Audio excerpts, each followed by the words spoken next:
Welcome back, everybody.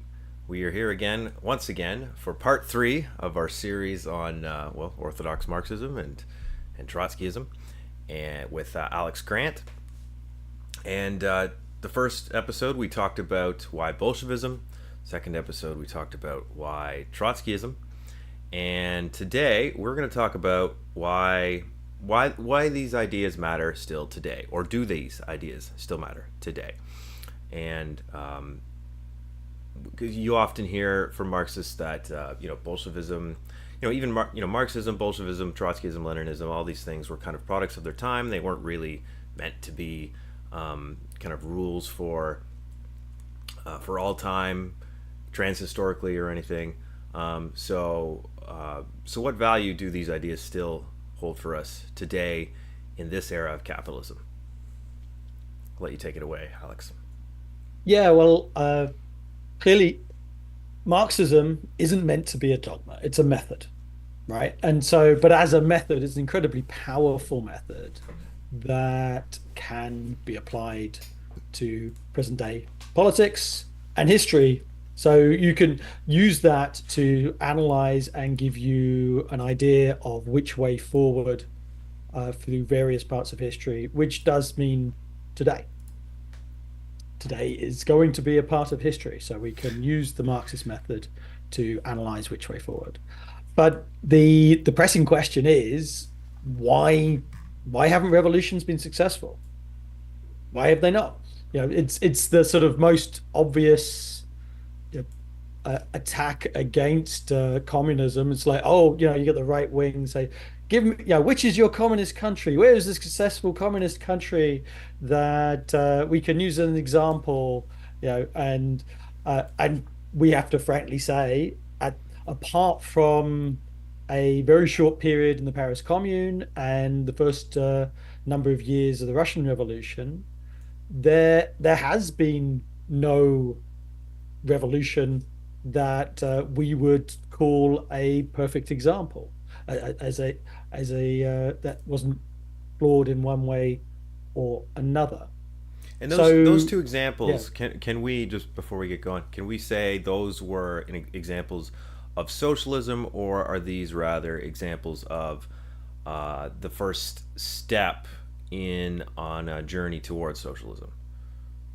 yeah, well, those were worker states, right? That the working class had seized power. Now, some people call that socialism. Actually, I don't like that use of the word socialism. I prefer to use the word socialism to mean a classless society. I think that's more scientific.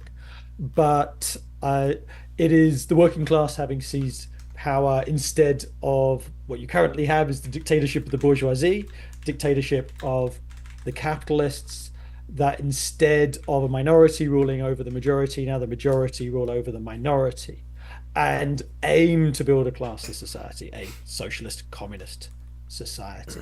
That's terminology I prefer to use, but hasn't happened yet. Hasn't happened yet. But you could say that about any society that has yet to come to pass.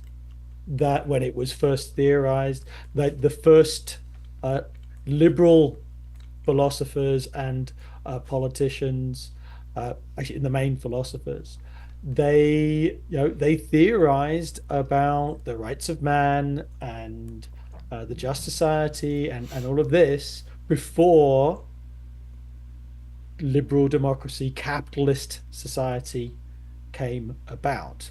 So, unfortunately for us, we have to fight to build this society, which is very hard, and we're living in the worst epoch of capitalism and imperialism.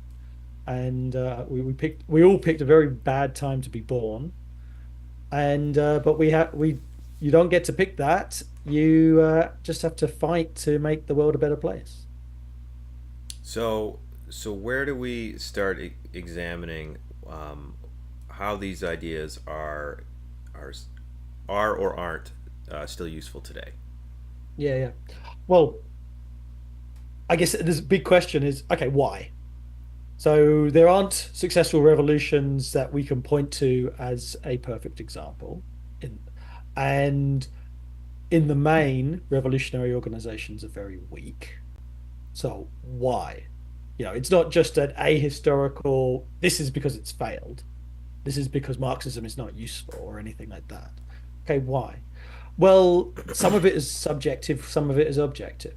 Objectively, the conditions at the end of the Second World War, you had the longest boom, the biggest development of the productive forces in human history. It was incredibly difficult to be a revolutionary in the 50s and 60s. Very difficult, at least in the West. In the advanced capitalist countries, there was full employment. There was reforms. Reformists were winning government and putting through things like pensions, health service, free education in a lot of countries, really developing the welfare state. Unions were organizing, going on strike very briefly, and then getting very good wage increases. So this was the epoch of the American dream. And so if you got up and said, look, capitalism is a failed system and it's going to collapse and uh, communist revolution is the only way forward, you try and say that in the 1960s and they go, what are you talking about? Everything. Uh, we've got full employment. And most of the struggles from that period are of sort of the economic struggle and more of rights. So you had the civil rights movement and fights for against oppression and for national liberation in many countries and stuff like that. Right. So But more along yeah. the lines of like trying to complete some of the aspects of the bourgeois revolutions that hadn't been rounded out. Well, genuine democracy, genuine democratic rights, right? And actually get back to the permanent revolution in a sense, as capitalism becomes a decaying system, it itself cannot achieve all of the democratic aims of the bourgeois democratic revolution, and it is up to the socialist revolution, up to the working class to achieve those aims, right? But broadly speaking, the revolutionary organizations uh, were reduced to a rump from the revolutionary period between the wars. Broadly speaking, actually broadly speaking, from I think what is it, something like the 1890s to the First World War was a period of general capitalist upswing and reforms, and then you had a period of revolution from 1917 to the Second World War, but then you had a period of again capitalist upswing and reforms from 1945 to 1974-ish. But Obviously, at there's this there's a, time, there's a few things in there that go against the general trend, but those are general trends. so the working class movement. So you say that the Mhm. socialist movement and the Marxist movement kind of at this time is kind of starts falling apart. Is this also true for the labor movement? Because they during the 50s and 60s, are they not still at a strong point? Yeah, well, yes and no. So numerically, the working class has never been stronger. In a country like Canada, something like 80% of the population are wage labor, are working class, are objectively working class, something like that. And other advanced capitalist countries would be similar. But on the one side, that is, potential power of the working class, but on the other is the ideological basis of working class organizations that has never been more bankrupt, more right wing, more wedded to capitalism. And that is the kind of legacy of the 50s and 60s boom. That if you talk to many union leaders, they will hearken back to the 1960s on this is the way that things are supposed to be. Like that for them, that is natural capitalism. But actually, if you look at the last century, you look over the last 100 years, capitalism has essentially had 100 years of crisis with a brief 20-25 year respite in the middle, right? So we've essentially been in crisis of one form or another. But ideologically, the workers' organizations have been thrown far, far back. And any concept of the overthrow of capitalism is way away from the consciousness of the leadership of the working class. And the workers' mass organizations of the working class have a huge role to play in the consciousness of the working class as a whole. So it's not as if it is a sort of passive relationship. No, it's an active relationship that these organizations really do play a big role in educating the workers for good or for ill. And for quite a while, it's for ill. So where does the '70s economic shock, the stagflation, Mhm. and the Fourth International factor into all this? Yeah, so Trotsky built the Fourth International after the degeneration of Stalinism that we spoke about in the past. And but sadly, that international was never a genuine mass international, right? So the Second International and the Third International were mass organizations. But the Fourth International, I think the largest section was the US section with about 1,500 members. And even that started to go into decline during the Second World War.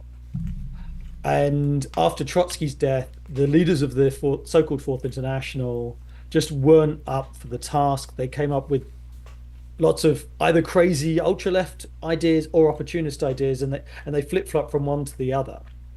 Like Trotsky, uh, in I think it was 1938, predicted that in 10 years, on the back of the Second World War, that the Fourth International will be the decisive force on the planet, and the other workers' organizations would be dust.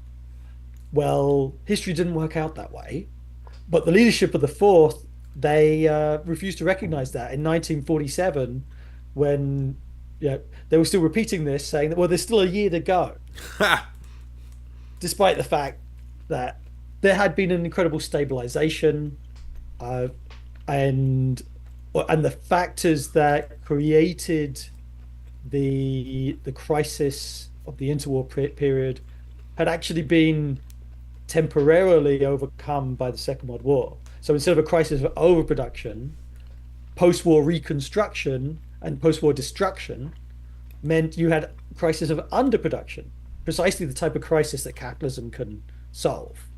So make more stuff. And and you also, instead of protectionism, you had the dominance of US imperialism that beat down tariff barriers. So you had free trade, and that ended up increasing the productivity of labor. So that solved a lot of the elements of the crisis. Now, and so that's what the preconditions for the post-war boom. Now, that did come crashing down in the 1970s, and there was a revolutionary period in the 1970s. But the genuine revolutionary organizations at the time, uh, that those following in the legacy of Leon Trotsky, were very small. So in the main, those revolutions from the 1970s, so uh, Chile and Spain had a revolutionary movement. There was late 60s as well, sort of you go France in 1968, you had Indonesia, yeah, a whole wave of revolutionary movements, but overwhelmingly they went down to defeat because they were led by either Stalinists or reformists. Genuine uh, revolutionaries found themselves very small and as commentators on the sidelines rather than mass organizations that could actually educate the working class and achieve victory.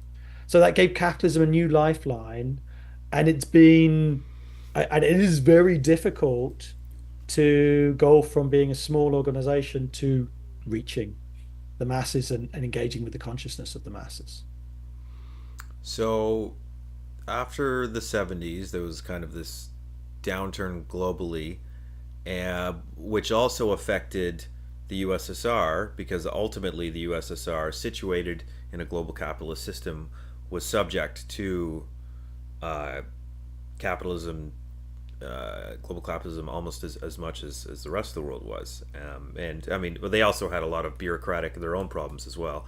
Mhm. So what did the what did the fall of the Soviet Union in 89, 91 mean for the the prospect of international socialism um, in general, and how does that set us up for where we are today? Well, it's an incredibly demoralizing period to be on the left, let alone a revolutionary. So the 1990s were a period of reaction. Very, very little happened. The I end of became, history. yes, the end of history. Yes, Fukuyama declared the end of history, and in some ways it seemed he was right. That almost nothing happened. Definitely nothing good happened in the 1990s. That everyone had, you know, the overwhelming mantra was that socialism had lost, communism had lost. Of course, that wasn't communism, that was Stalinism. And that was a bureaucratic, degenerated uh, workers' state rather than a genuine workers' democracy. So, but in the, I actually, I became politically active in 1991 and in Britain. And I remember there was a big miners' demonstration in Britain in 1992.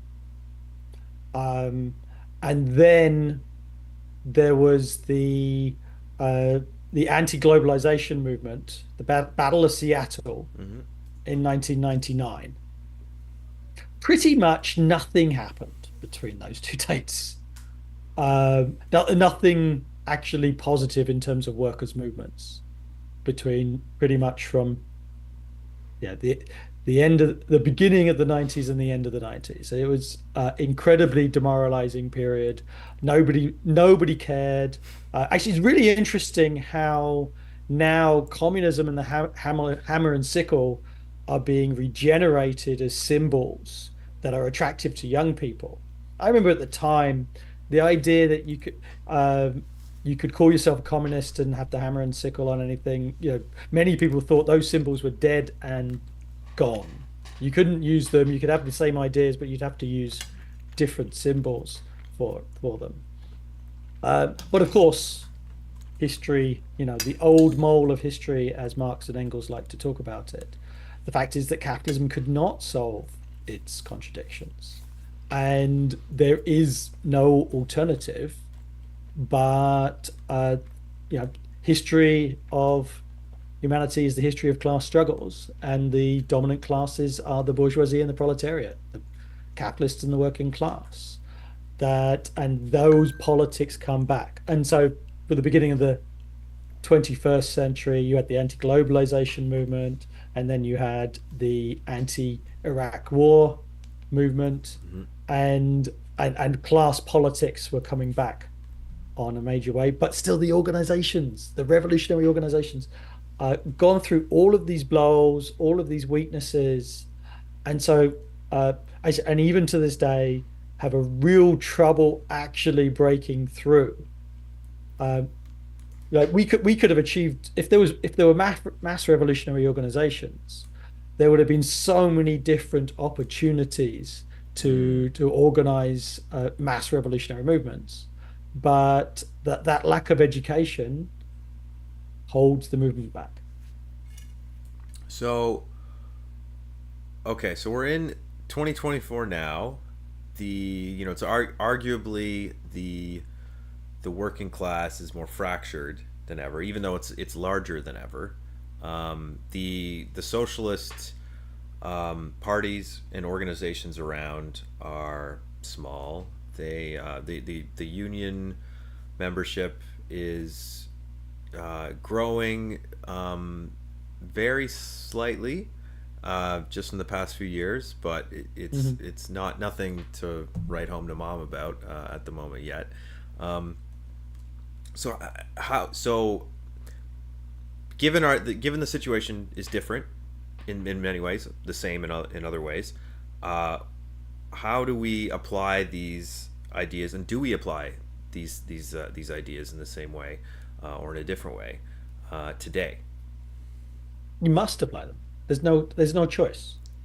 You really have no choice unless you think that capitalism works.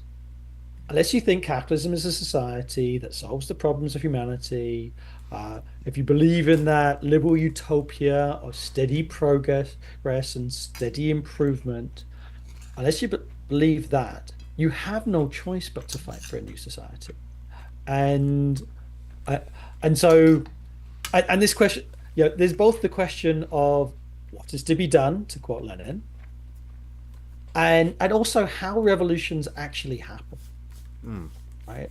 So, and this is what matters. Like, okay, if capitalism solves its problems, all right, we're just talking. And then who cares? Because everybody be fine. Yeah, Bernstein was right. Yeah, They found the exactly. equilibrium. Exactly. If everything's fine, everything's fine. And we're just, and what's happening here? We're wasting our time. Okay, cool. But maybe we're enjoying ourselves while we're doing it. Um, and in some ways, I'd be happy to be wrong. If everybody, capitalism solved all my problems, great, awesome. Then you don't have to worry about things. But again, you would not be watching this if you thought that capitalism did solve all the problems. And everywhere you look, you see violence, war, exploitation, environmental disaster, uh, crisis under crisis under crisis under crisis. Need I mention them all? Right? How many wars are going on the planet at the moment? Ukraine, Palestine. There's several wars in Africa right now. Developing conflicts all over. Right? We just went through the hottest year in recorded history. Right? And I think that's a accident. And I think what something like of the last 10 years, seven of them have been historically hot, right? So again, crisis under crisis under crisis under crisis. And uh, so capitalism is a system of crisis. And unless we do something about it, it will kill us all, one way or another, or massively destroy our conditions of life of the human race. So what are you gonna do? No, I guess I see for a lot of young people, it is not a debate between is capitalism good or capitalism is bad. It's a debate between hope and Zoomer Doomers, right? It's like, yeah, everything is screwed. There's nothing you can do. Give up. I'm surprised there isn't more drug use actually amongst young people. Um, Yeah, they seem to have toned it I, down a bit. Yes, I guess people are very straight edge these days, right? But not that there isn't a tainted drug supply and massive deaths from that. But I don't think in terms of the volume of drug use, it's probably not as uh, high as historically I'd say was. I don't know, as but as a side note, they're directing their self destruction into video games and social media in all these new forms of addiction. yes, probably true, probably true. Uh, And anyway, so there's incredible hopelessness. And so I think to be hopeful and not let the bastards grind you down, well, that is a revolutionary act. They say, what's the difference between ignorance and apathy? Eamon, do you know that? What's the difference between ignorance and apathy? What's that? I don't know and I don't care. Right. Right? Don't be apathetic. You're letting the bastards win. Right? So there is something to be done where there's life, there's hope. And I'm not wired in the way to just give up. And history was never made by people who gave up.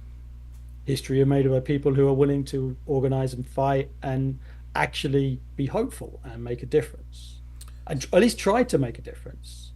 So you can look back in your life and go, "What did I do?" So, what do you make of those leftists, Marxists, socialists who say, um, well, there really isn't much to do right now because Marxism Leninism, Trotskyism, all kind of presume an already existing workers' movement. And movement for socialism, actually, a strong workers' movement for socialism, that they're kind of critiquing. They're spending a lot of their energy criticizing. Um, and but right now we have cells, we have germs of Mhm. socialist movements kind of scattered throughout. There's no mass movements or mass parties, or if they are, they're not really. No, I mean, there's they're no mass reformists. parties. Yeah, There's no mass revolutionary parties. There's mass reformist parties. right. So what's the role of what's the point, for example, for someone to get into Marxist politics, revolutionary politics, join an organization, if the conditions are such that there's kind of not so much for that, not much for that party, those Marxists, to reference themselves in relation to materially. Well, quite a lot can happen within a relatively short period of time. For example, when Lenin started organizing, well, when the Russian Marxists started organizing, there was like half a dozen of them in the 1890s, right? And 25 years later, they were in power. Now, 20 years in the life of human being, but I think about how old I was 20 years ago and how much more energy I had 20 years ago. And then I think about how, uh, where I'll be 20 years from now. I hope I'm still alive 20 years from now. I should be. But it's not inconceivable. 20 years work is a long time for a human being. It's not a unsurmountable time. And you know what? Those 20 years are going to pass no matter what you do, right? They they're going to pass if you sit around playing video games, or they're going to pass whether you educate yourself and organize people. 20 years come and 20 years go. But you can make, if you dedicate your life, then you can make a lot of change in 20 years because people do. People have. That's history. But this is just viewing it from a sort of purely personal, subjective perspective. There's also the objective side of this, right? That again, capitalism is a system of crisis, and this capitalism itself educates people. Capitalism educates people. More people consider themselves working class than did 10 or 20 years ago now, right? Because that is the objective relationship that people have, wage labor, wage slavery, to the means of production. That's the objective, and that conditions people's consciousness. But the same thing, people can learn a lot faster if there are educated revolutionaries, organizations, helping people come to the conclusions that already corresponds to their objective reality, right? And one thing that is incredibly powerful, Trotsky came up with this idea called transitional demands. He wrote a very good manifesto, essentially a manifesto, called the Transitional Program, in order to help workers come to revolutionary conclusions, but also help the revolutionaries engage in a conversation with the mass of the working class. So help revolutionaries get out of their isolation from being numbered in the dozens, the hundreds, occasionally the thousands. But that's not a mass organization. But how do you actually engage with the masses and be seen by the mass of the people? Well, yeah, transitional demands are key. So what is a transitional demand, and how does that differ from reformist parties or other types of platforms from other socialists? Yeah.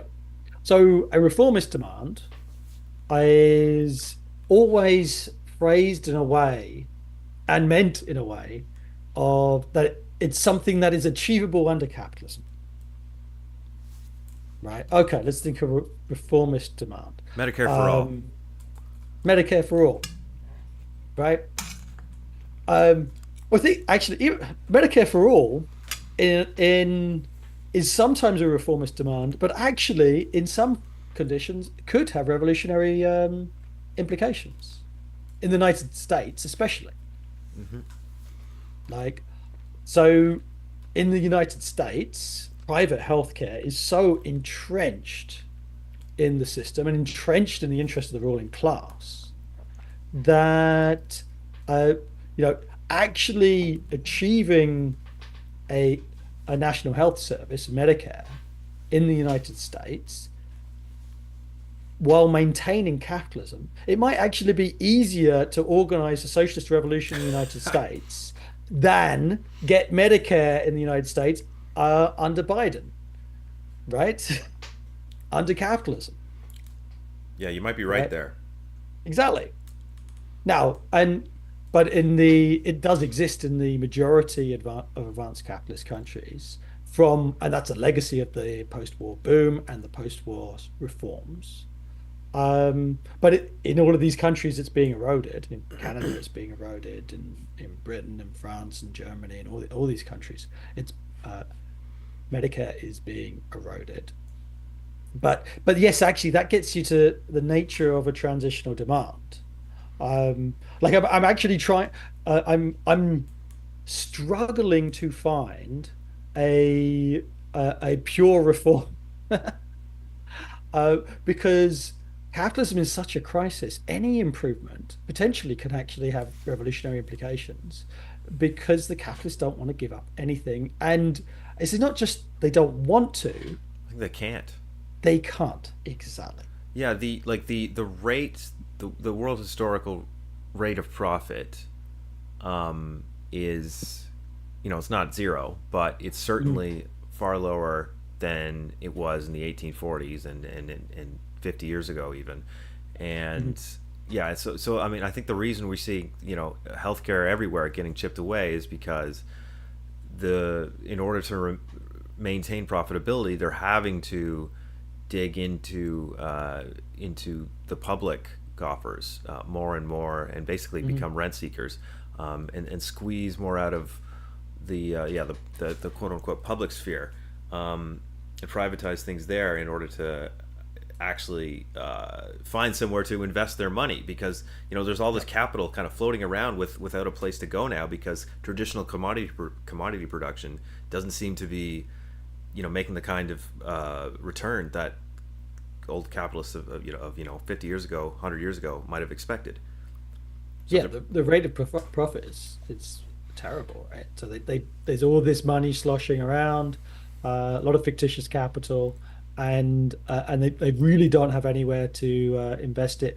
Latest one was AI, and I hear, now AI is going it's bust as another well. crash. Yeah, Yeah, it was because NFTs and a bit Bitcoin and all this other crap before that. They're yes. just, yeah, they're throwing money at the wall and seeing what sticks, just hoping something will be their savior. But go back to transitional demands. Okay, so what do we mean by that? So instead of in the main, now they're actually I'm contradicting myself a bunch, but there is a section of society, especially young people, who are open to a an open revolutionary communist appeal that we need socialism, revolution, communism, etc., and they're willing to sign up. And there were studies that said that young people, especially in Britain, the States, a little bit in Canada, were open to communism. And and those people, you say, yes, join the revolution. Very good. But that is not the majority of society. That is very obviously not the majority of society. You don't go to public spaces and find that the majority of people want communism and are talking about communism. And it's not a revolutionary uh, condition right here, right now. Doesn't mean there won't be in the future, but there isn't right here, right now.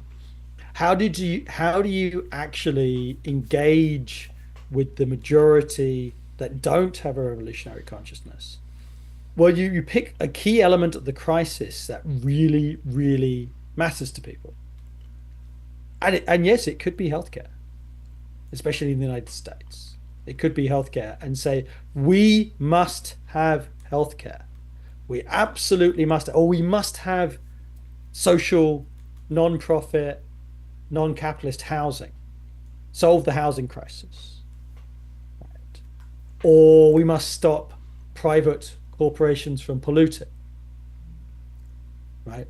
So you pick a key issue that people desperately care about, and you build a movement around that issue. And and unlike a reform, which a reformist politician comes to power, they say, okay, we'll try and improve the environment.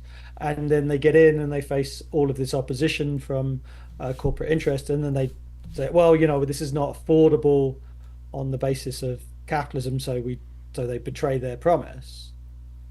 Revolutionaries put it forward and say, we must have this. And if capitalism cannot afford it, then capitalism must go. So it's a bridge in the consciousness of working class people that, okay, maybe you're not ready for socialist revolution right now, right today, but you are ready to fight for healthcare, housing, free education, etc., etc. Pick any of the number of issues, fight against depression, etc.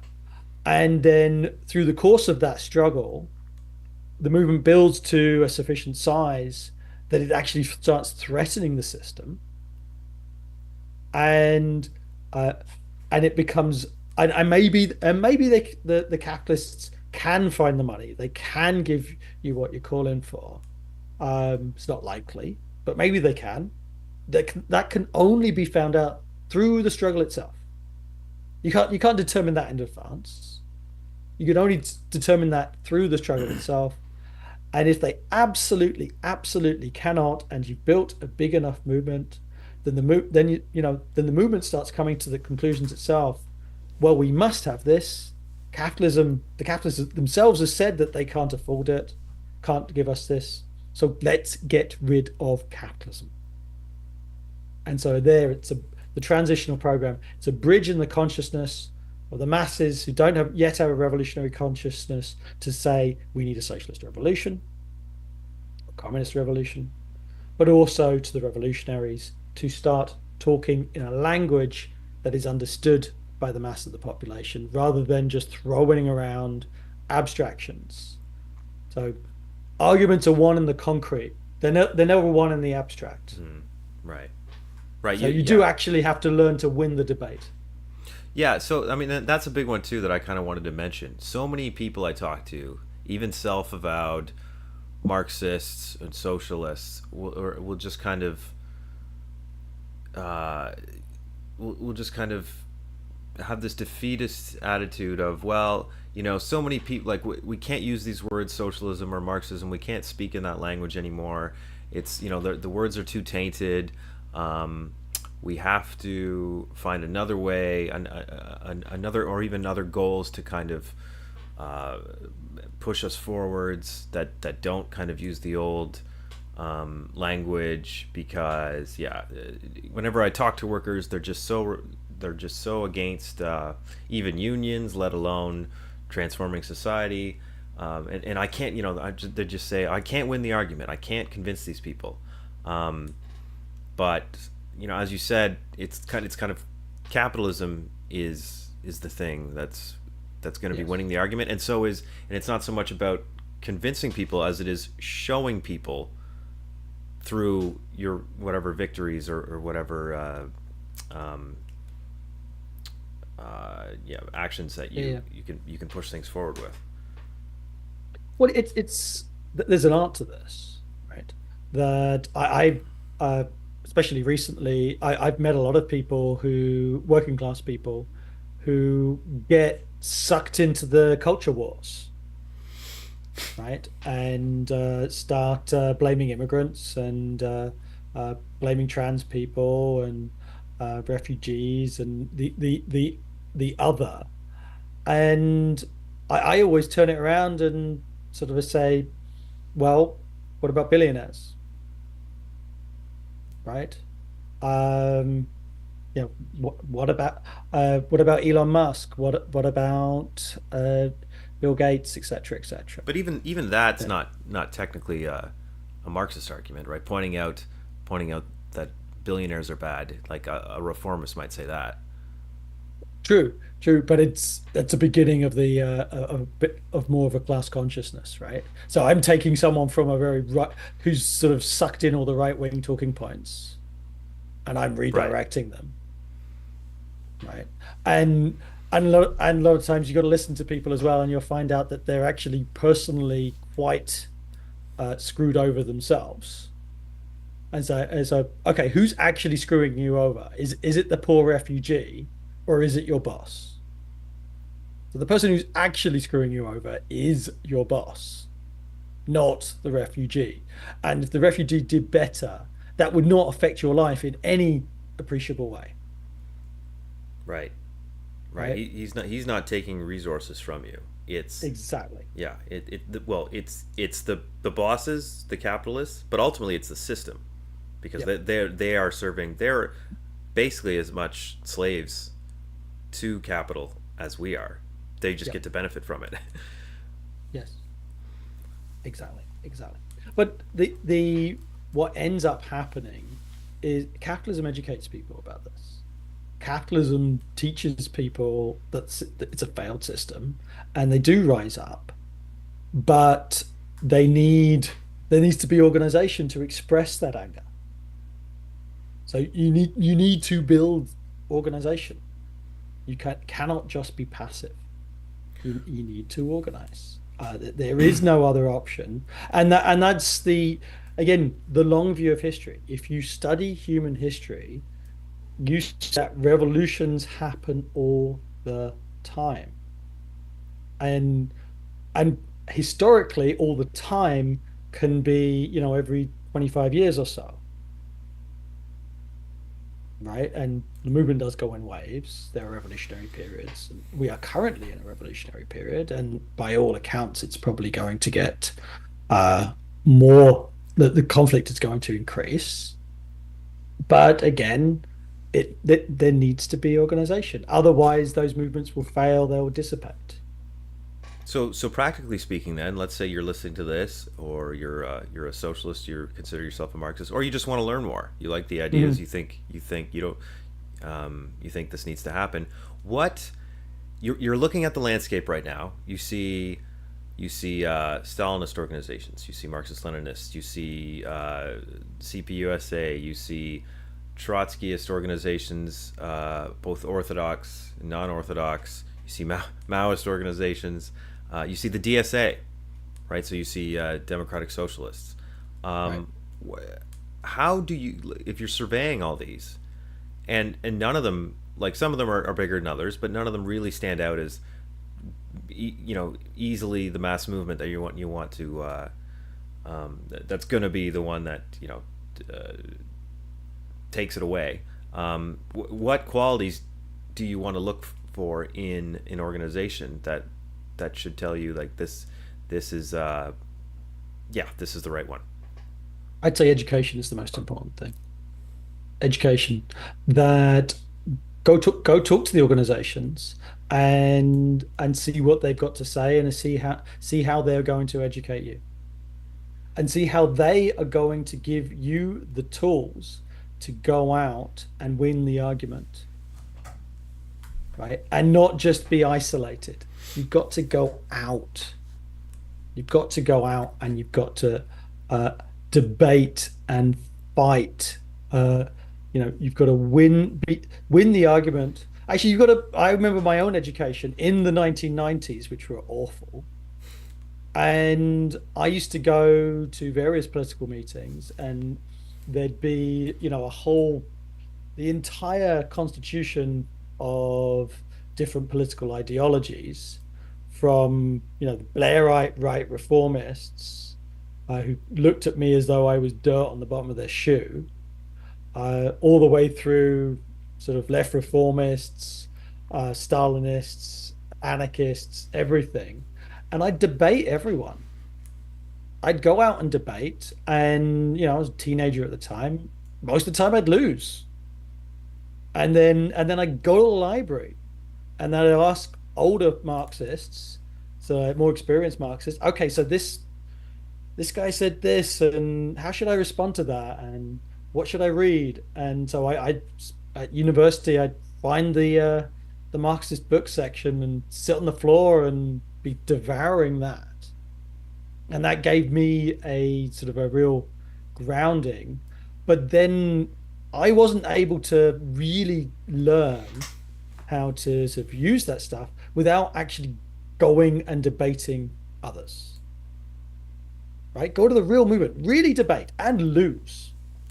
Debate and lose because you'll be bad at debating when you start. Now, somebody may Yeah. take that advice and say, "Well, I have Twitter and I have Facebook.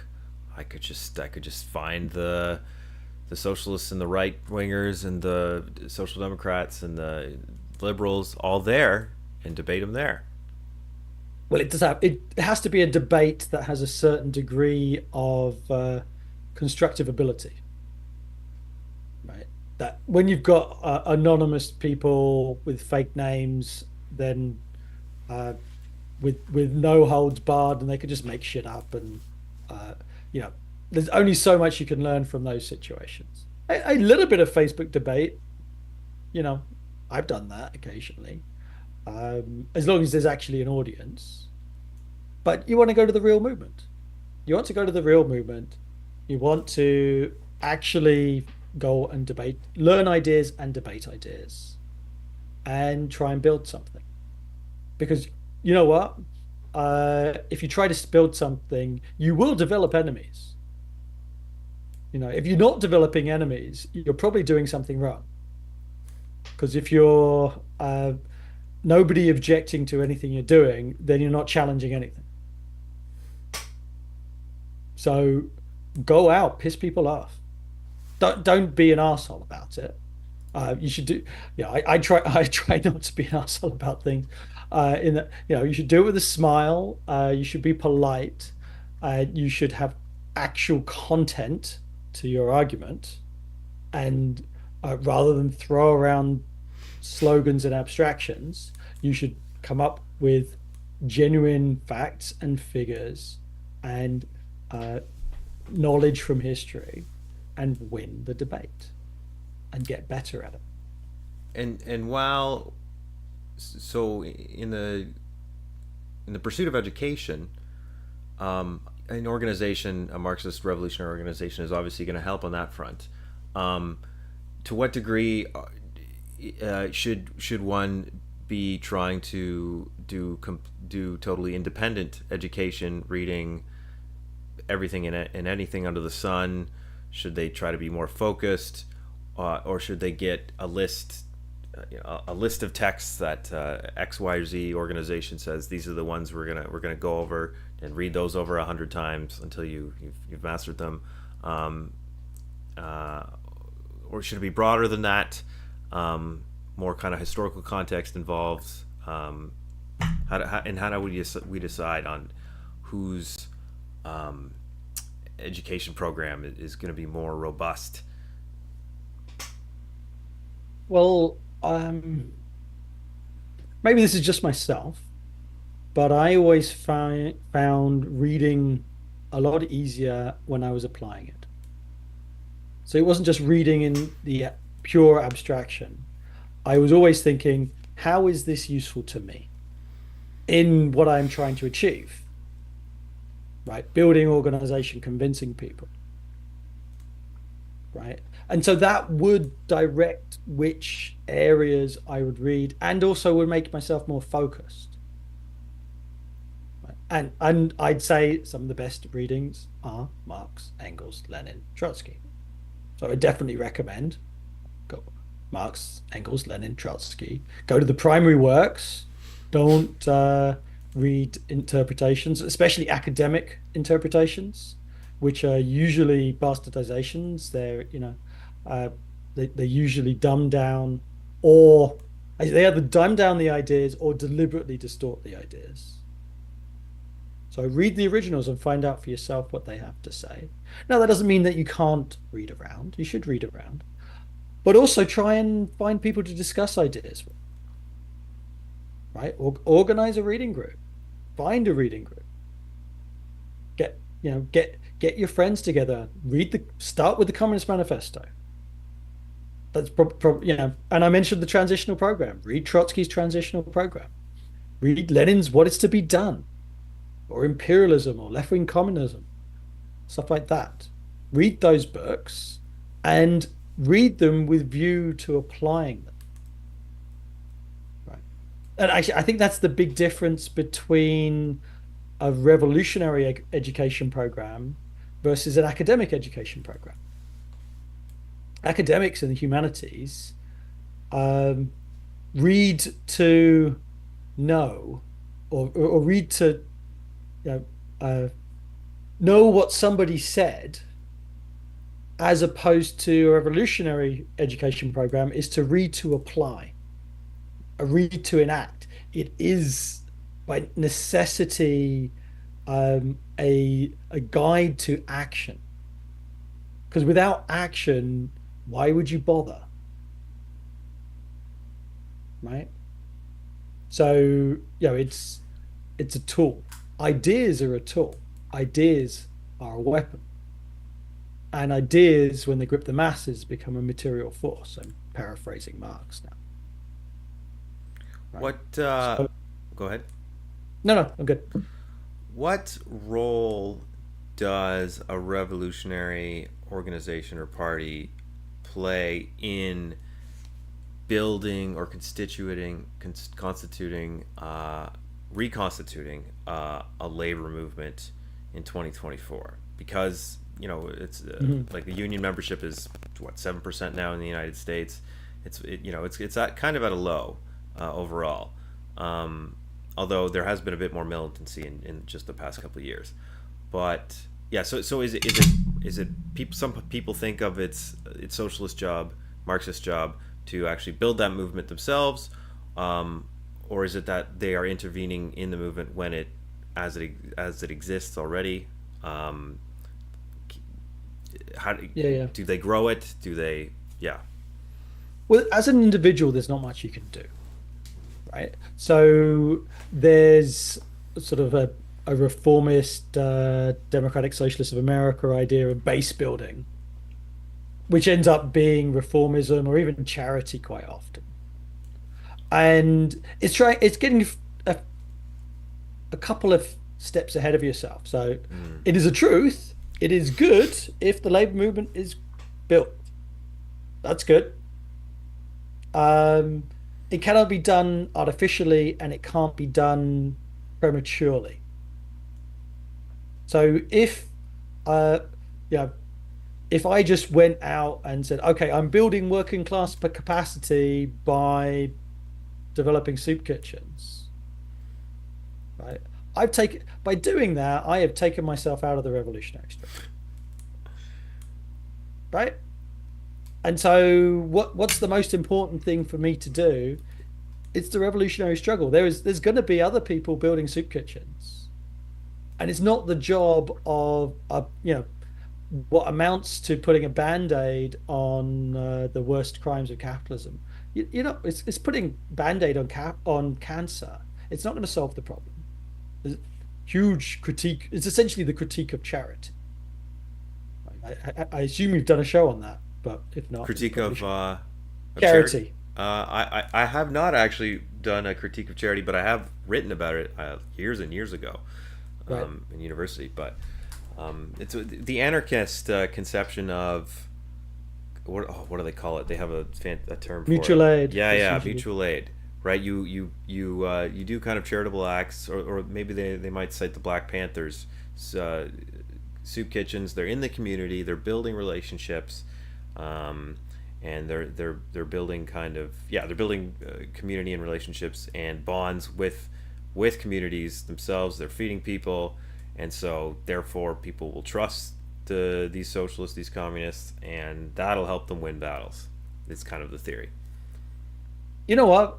I wouldn't. A mass organization should do those things. But if you're not a mass revolutionary organization, then the job is to build a revolutionary organization to get it to a mass level. Right. If you spend all your time doing soup kitchens, You'll never get to be a mass revolutionary organization. You're just building charity. A mass working class organization, yeah, can do these capacity building things, So it's right? premature. It's premature. Yeah, it's putting the cart before the horse. And even if it did, like Black Panthers, I think they had 10,000 members at their height. And yes, they did soup kitchens and education programs and literacy programs and stuff like that. But if you ask these people, it was like, was that the most important thing the Black Panthers did? I don't think it was. They did a hell of a lot of other stuff, which was very, very revolutionary. Some of it was ultra left, right?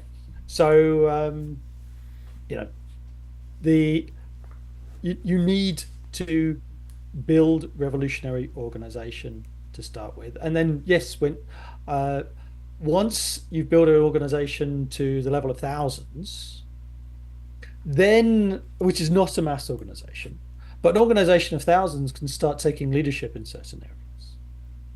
Right? It does have a reasonable capacity and reasonable finances and organizational ability, and then hopefully educated leadership that can uh, get up and convince people. And so you can take it, elements of leadership, whether in the labor movement or the student movement or various anti-oppression movement of the oppressed, etc. You can start taking leadership in key areas, and then that becomes kind of an object lesson to the rest of the working class. Shows what can be done in a subsector of the movement with a revolutionary leadership versus the rest of the movement with reformist leadership. And if you use those key struggles and key points of leverage, then uh, then you can have use that to build the revolutionary movement and the revolutionary organization as a whole. A classic one being the Minneapolis Teamsters, the American Trotskyists in the 1930s. There's a fantastic book by Farrell Dobbs called Teamster Rebellion, and the Trotskyists organized a Minneapolis general strike from leading the local Teamsters union, right? Over the basic, again, transitional demand. It was a viciously non-union town, and they wanted to organize truckers. You could say that's a reform, but in the context, it actually had revolutionary implications because in a viciously anti-union town, the Minneapolis ruling class just they weren't going to allow that to happen this side of a revolutionary struggle. So there was a revolutionary struggle. Right. So the message was we have to push this further in order to get our basic needs met. Yeah. Yeah, and the workers came behind a revolutionary leadership with incredible sacrifice and incredible loyalty. And it was an intelligent leadership that didn't just shout charge. They also retreated occasionally, were able to realize what was primary and what is secondary and take, and give up on secondary issues to focus on what was the most important and have a realistic view of the working class. Of usually reformist leaderships, they think the workers are stupid and lazy and will never fight. Whereas a revolutionary has confidence and are willing to educate and mobilize the greatest ability of the working class. But at the same time, we mustn't be utopians and believe that the workers wake up every morning just ready for revolution and then would organize a revolution if it wasn't for the reformist bureaucratic cold shower that's poured on them. No, it takes a while. It takes a while. You have to have a realistic appraisal of the confidence of the working class and the ability of the working class to fight at any one point in the struggle. But you always push it to its maximum. So it sounds to me, Alex, that what you're saying is the vast majority of these online Marxologists and socialists debating what is to be done right now are kind of, again, premature in saying, oh, we should be doing this, we should be doing that. Really, what we should be doing is building the ones and twos in a revolutionary organization, so that we can actually get to a point where these debates actually mean something, and we can actually decide what to do because we have the capacity to actually And do something about it, yes. intervene. Well, it's dialectics, it's quantity into quality, right? That the same thing is ridiculous for two people, that is premature for 20 people, that is a long-term plan for 200, and for 2,000 something you start thinking about, and 20 and 200,000 you're a mass organization and you can actually put it into practice, right? So you need the numbers. You need the numbers, and you can get the numbers if you work at it for uh, a sustained period of time, but not, so I'm talking like 10 or 20 years. And then a historical understanding, if you look at history, you see that revolutions are actually an inevitability, but that doesn't mean they're going to win. Revolutionary situations come about inevitably because of the crisis of capitalism. And then it's okay, what did you build in the previous 20 years for when that revolution comes? And that makes the difference between success and failure. Right. Did you Actually, just sit around? Go ahead. yeah. Well, actually, a good example is Rosa Luxemburg. Rosa Luxemburg is fantastic, because she's one of my favorite revolutionaries. But she made one fundamental mistake, and she didn't build a revolutionary organization. So when the German Revolution came about in 1918, she was incredibly personally very, very popular, but didn't have an organizational structure behind her. Mm. And so when the revolution came about, she was isolated. She was arrested by the Freikorps and murdered. And then in the intervening revolutionary period, 1918 to 1923, Rosa Luxemburg and Karl Liebknecht were murdered by the precursors of essentially the Nazis. And then the leadership of the German communists made every mistake possible. And so that revolution went down to defeat and fascism. So you've got to build something, and that really is the sort of lesson of Rosa Luxemburg's greatness and her failure. And the failure was so sad because of the otherwise greatness of the person. So, okay, I think this is a good place to wrap it up. What would be your message to those watching, to the socialists interested in making a change, to those maybe interested in theory, and the end of capitalism in general? What should they do? And are there any other final thoughts that you didn't get to? I think I covered most of the bases, but I think the most important message is don't give up and don't lose hope.